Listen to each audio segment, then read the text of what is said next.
As I said before, this message was given in 1888, but guess what? The church wasn't ready, didn't receive it, and so God holds back the winds in Revelation chapter 7. He holds them back. They're not ready. And what happened with Israel when they were ready to go into the promised land? Why didn't they go in?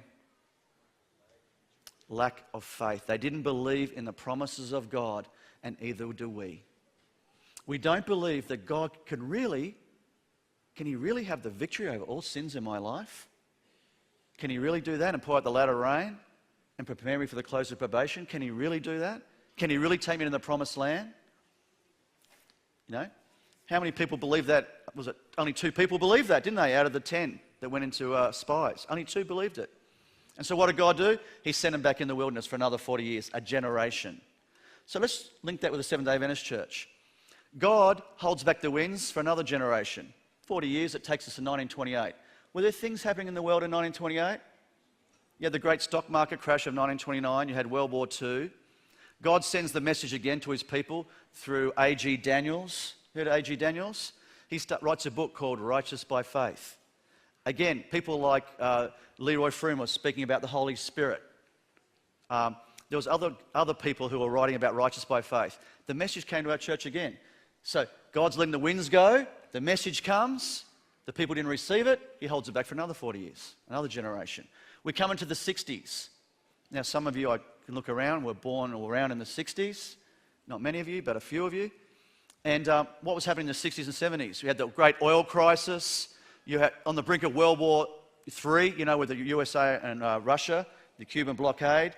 Again, God brings the message of righteous by faith and the Holy Spirit to our church again. People like Morris Venden started preaching on righteous by faith, and many others. Do you know there was a book back then called, I can't call what it's called, but there was a book, a 52-page devotional, and someone handed it to me in Borneo. Said, have a look at this, Colin. And as I was reading it, it was like reading the 40 days. Exactly like the 40 days. It was called the School of Prayer for Devotions, written in the 60s.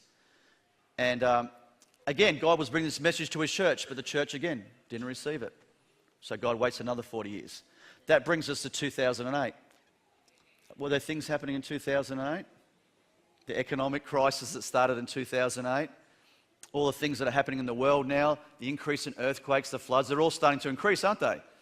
We're all seeing this happen again. So God's releasing the winds in Revelation chapter 7 because He's waiting for His people to be sealed. He's releasing again, and God is bringing this message again to His people. There's a revival starting happening again. But you know what, brothers and sisters? I don't believe we're going back in the wilderness. As I go around the world, you know, the wise virgins are waking up. There are foolish virgins who are not receiving the message, but a lot of people are receiving the message. They're coming together. They're praying for the baptism of the Holy Spirit. They're praying for Christ's righteousness to be seen with them. They're surrendering it all, and God's cleansing them from sin in heaven and in the temples in their bodies. Even the health message is making a comeback. The CHIP program. Can you see how it's all sort of coming together? You know, the 40 days, Mark Finley writing 10 days in the upper room, the 40 days. This message is coming to again. How long did, Jesus said it would be like the days of Noah, didn't He? I am going to finish on this, I promise, all right? He said, how long did Noah preach for? 120 years. And what was Noah known as in Peter? What did Peter call him? A preacher of what? A preacher of righteousness. He preached for 120 years the message of righteous by faith before the flood was poured out. We've been preaching since 1888, over 120 years. But I believe Jesus is coming soon. And I believe His people will say yes. We'll say, yes, Jesus, we believe in the promises. You can have the victory and you can prepare us. And when we do, He's going to pour out the latter rain. And I just can't wait to see that. It's going to be amazing.